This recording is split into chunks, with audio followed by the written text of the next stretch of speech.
estar ajudando vocês a responderem o primeiro PET do primeiro período do ensino médio do EJA, de Química. Na primeira semana, ele traz, né, um texto falando sobre o nascimento da Química.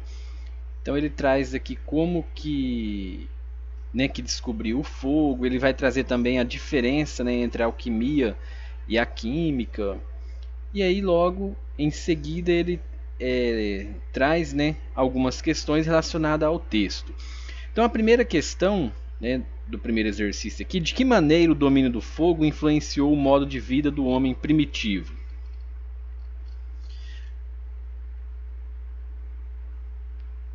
Então a gente pode estar respondendo, né, que a descoberta do fogo, o homem primitivo, ele foi descobrindo novas técnicas e novas substâncias, né, novos materiais, melhorando a caça e a pesca.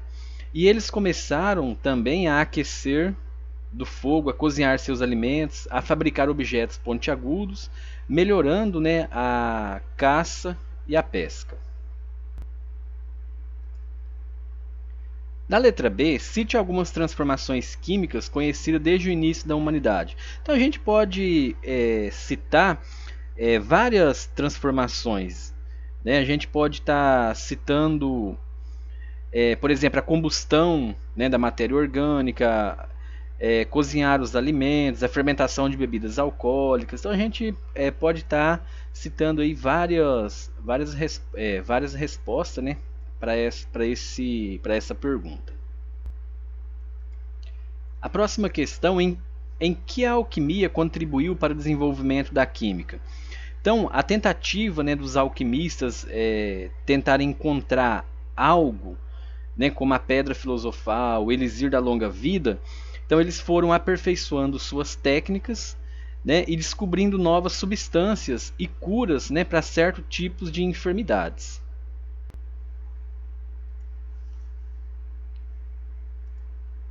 Na letra D, qual a principal diferença entre a alquimia e a química? Então a gente pode dizer que a alquimia ela é uma concepção filosófica, né? Então baseada em crença e em religião. Então basta eu fazer, por exemplo, com que você acredita que aquilo que eu disse, né, é algo útil para você, então você tem que acreditar naquilo, então seria a alquimia.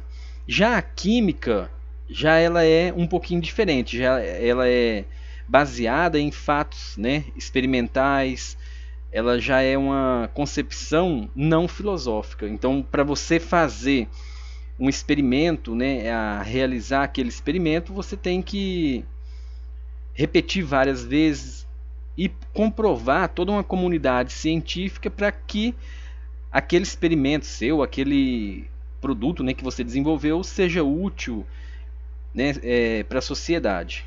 Então essa seria a resposta, né, dessa principal diferença. Então, ou seja, a química, né, ela é baseada em investigação e métodos experimentais. Já a alquimia não, baseada em concepção filosófica.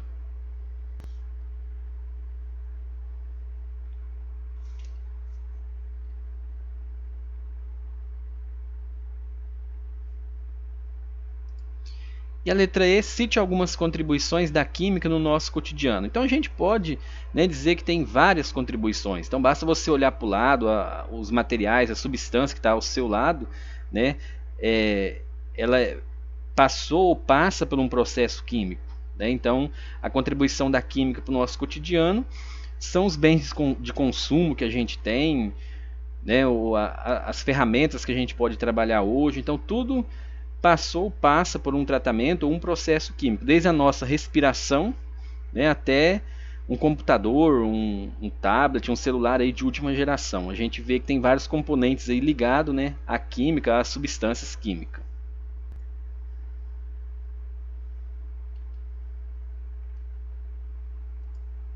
Terceira e quarta semana, ele traz um texto sobre a camada de ozônio. E logo abaixo ele traz alguns conceitos básicos sobre o fenômeno. Então o fenômeno indica um acontecimento, é uma transformação. Então ela pode ser uma transformação, né, um fenômeno químico, ou então um fenômeno físico, né? Então, quando a gente tem aqui o exemplo de fenômeno físico, o material a gente pode dizer que ele não perde a identidade dele. Já um fenômeno químico, o material ele perde a identidade. Então, ou seja, a gente vai fazer a pergunta, ele volta a ser o que era antes? Então, se ele não voltar a ser o que era antes, é um fenômeno químico. Se o material, a substância, voltar a ser o que era antes, é um fenômeno físico. Exemplo, uma folha de papel sendo queimada. Então, aquela folha de papel, ela volta a ser o que era antes? Se ela voltar a ser o que era antes, é físico. Então a gente sabe que uma folha de papel, quando você queima ela não volta a ser uma folha de papel normal. Então ela passou por um processo químico, né, que no caso aí seria a combustão. Então é um fenômeno químico. Já quando você pega o papel, rasga o papel ou amassa o papel não perdeu as características dele, continua sendo papel. Ele mudou apenas por exemplo, de tamanho, de formato, né, mas continua sendo papel. Então aí é um fenômeno físico. E tudo que envolver os estados físicos da matéria, né, a solidificação, ebulição, condensação, é um fenômeno físico. E logo no primeiro exercício ele pede aqui para a gente desenhar, faça um desenho de um fenômeno químico que ocorre em seu cotidiano. Então aqui você pode estar desenhando, por exemplo, a queima de uma vela, a desenhar também a chama de um fogão, né, queimando gás de cozinha. Você pode desenhar também o amadurecimento de uma fruta e vários outros exemplos aí, né, que você pode estar desenhando.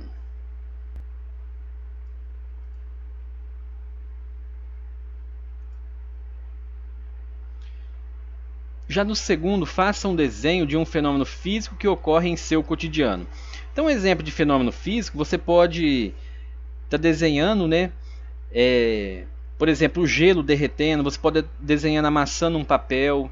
Então você pode desenhar, por exemplo, a precipitação da chuva. Então tudo que voltar a ser o que era antes é um fenômeno físico. Então você pode estar desenhando isso, quebrando um giz, amassando um lata, furando um pneu. Esses são exemplos, né, de fenômenos físicos.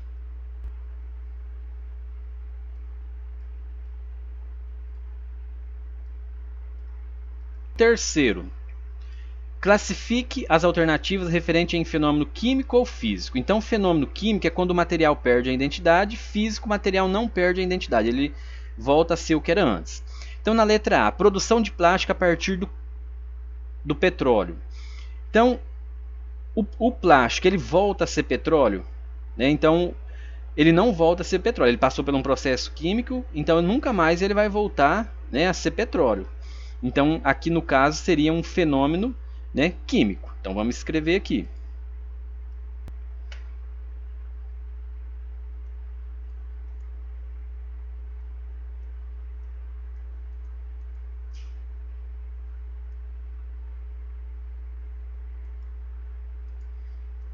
Então, fenômeno químico. A letra B. Fabricação de fios de cobre a partir de uma barra de cobre. Então, o fio de cobre, ele mudou apenas de estrutura. Então, se você derreter ele, você consegue fazer uma barra. Você pega essa barra, torna fazer um outro fio, né, mudando a espessura dele. Então, ele mudou apenas de estado físico, né? Na verdade, ele mudou apenas a espessura dele. Então, ele continua sendo cobre. Então, seria um fenômeno físico.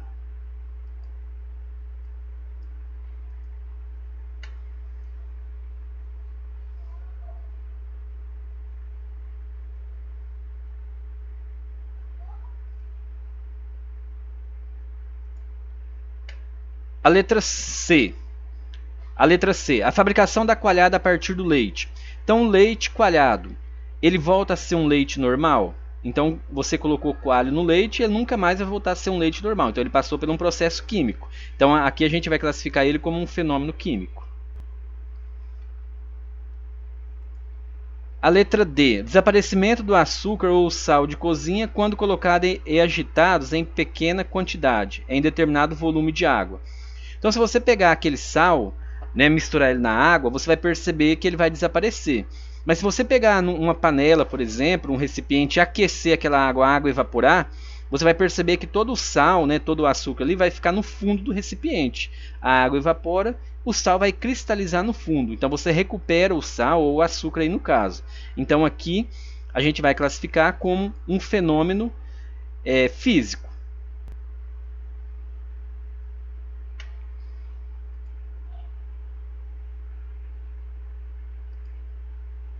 Aí a letra E, a produção da gasolina a partir do petróleo. Então a gasolina, ela passou por um processo químico, né? Então, por exemplo, a gasolina não volta mais a ser petróleo, né? Aquele óleo bruto, um óleo bem fosco, né? Bem turvo e com densidade muito grande. Então ele passou pelo tratamento e virou gasolina. Então nunca mais volta a ser petróleo como era antes, tá? Então aqui passou por um processo químico. Então a gente vai classificar ele como um fenômeno químico. Prego enferrujado. Então, quando você tem lá o prego enferrujado, aquele prego ele volta a ser o que era antes. Então, o ferrugem é a oxidação. Então, ele passou por um processo químico. Então, nunca mais ele vai voltar a ser o que era antes. Você pode lixar ele, remover aquela camada, mas ele voltar, aquela camada ferrugem voltar a ser ferro, nunca mais vai voltar. Então, é um fenômeno químico. Queima da gasolina. A gasolina, quando queima, também, né, a combustão, a queima, é um dos primeiros fenômenos químicos, né, que o homem conseguiu controlar a combustão. Então a queima da gasolina, a gasolina queimada, ela volta a ser o que era antes? Não, então é um fenômeno químico. Ela vai transformar em gases, né, vapor de água, então nunca mais ela volta a ser o que era antes. A fotossíntese realizada pelas plantas. Então a fotossíntese também é um fenômeno químico, né? Pega o gás carbônico através da fotossíntese e libera o oxigênio. Então também é um fenômeno químico. A decomposição da luz solar por um prisma. Então você tem a luz, você decompôs a luz por um prisma. Então ele não perdeu a característica, ela continua sendo luz. Você apenas, né, decompôs ela ali num prisma por várias cores. A luz branca transforma em várias cores, né, as cores do arco-íris. Então aqui a gente vai ter um fenômeno físico. Quinta e sexta semana vai trazer um texto aqui falando sobre a chuva ácida e falando também sobre a poluição dela, né, o que ela provoca aí no meio ambiente. Então, quando você queima, por exemplo, o enxofre, né, que contém na gasolina, ele vai transformar em dióxido de enxofre, e esse dióxido de enxofre ele reage com o vapor de água que está na atmosfera, e aí provoca, né, a chuva ácida, que no caso aí, a reação do enxofre, quando ele é queimado, ele vai provocar o ácido sulfúrico. Então abaixa o pH, né, do meio ambiente. Então por isso que a gente percebe que nas regiões, né, a gente coloca, por exemplo, para você fazer uma correção do solo, antigamente fazia calagem, que era colocava fogo. Então a gente sabe que a cinza ela é alcalina, né? Então você fazia a correção do solo jogando fogo aí numa pastagem, porque aí você regulava o pH para neutro, né? O solo geralmente a tendência dele é ficar ácida por causa né, da chuva ácida, então a tendência dele é realmente ficar ácida. E aí, quando você faz essa calagem, né, o pH vai ficar neutro, então vai ficar um pH neutro. Então por isso que hoje a gente joga calcário. Então o calcário ele é uma base. Então se a gente reagir o ácido com uma base, vai transformar sal e água. Então a tendência dele é ficar neutro para produzir mais, tá? Aí na primeira questão aqui dessa semana, pesquise o que é Protocolo de Montreal. Qual a diferença entre o Protocolo de Kyoto? Então o Protocolo de Montreal ele foi criado para poder minimizar os produtos, né, a substância que agride a camada de ozônio. Já o Protocolo de Kyoto é minimizar a quantidade de gás carbônico, que é o que provoca o aquecimento global, o efeito estufa. Então o primeiro vai ficar dessa maneira. Então já o segundo, como o cientista pode contribuir para a redução dos efeitos ambientais da queima dos combustíveis? Então a gente pode dizer, né, que podemos construir novas matrizes energéticas. Um exemplo seria, né, os automóveis movidos a célula a combustível. Então você ia diminuir, né, a quantidade de gás liberado para o ambiente produzido pela queima dos combustíveis fósseis.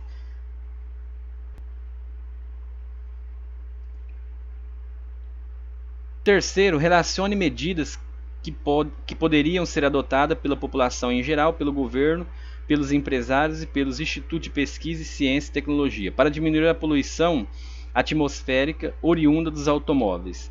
Então aqui a gente pode dizer, né, que seria incentivar novas fontes, né, de combustíveis menos poluentes, como os biocombustíveis e carros elétricos.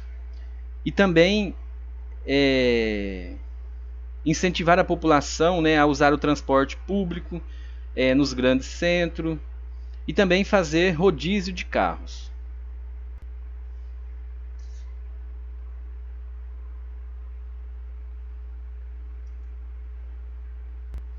Então, na sétima e oitava semana, ele traz o estado físico da matéria.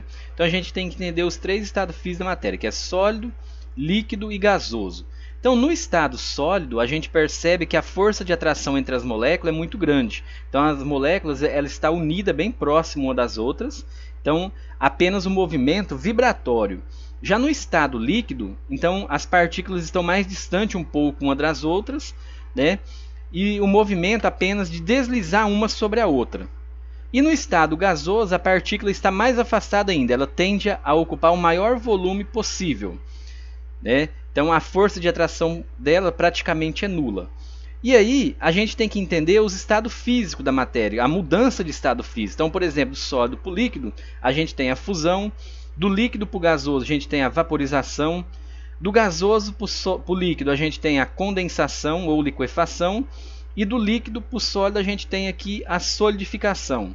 E aí, quando a gente tem gasoso para o sólido ou sólido para o gasoso, a gente tem a sublimação. Então, sólido para o gasoso, sublimação, e gasoso para o sólido, ressublimação. Então a gente tem esses estados físicos da matéria, né, que a gente tem que entender. E no primeiro exercício, ele traz aqui, considere as seguintes propriedades de três substâncias. Substância A, quando colocada dentro de um recipiente, move-se para o fundo. Então, se move para o fundo, a gente vai obter aqui um sólido. Então aqui a gente vai obter um sólido aqui. Na letra B, quando coloca dentro de um recipiente, espalha-se por todo o espaço disponível. Então, quando coloca dentro de um recipiente, né, ele espalha-se por todo o espaço disponível. Então, aqui a gente vai dizer que é o gás. Então, no estado gasoso, ele tende a ocupar o maior volume possível. Então, aqui a gente vai classificar aqui, ó, como gás. Então, aqui seria gás. E o próximo aqui, a letra substância C, quando colocada dentro de um recipiente, move-se para o fundo, espalhando-se e cobrindo-o. Então a gente vai ter aqui, ó, um líquido. Então aqui seria um líquido.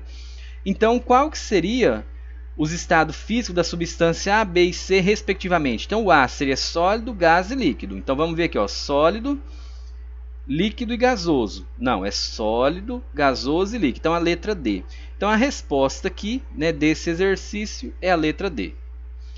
E no segundo exercício, a gente tem aqui, em alguns automóveis há no vidro traseiros filamentos, fio fino, que servem como desembaraçadores. Ao apertar um botão no painel, o motorista faz esses filamentos aquecerem.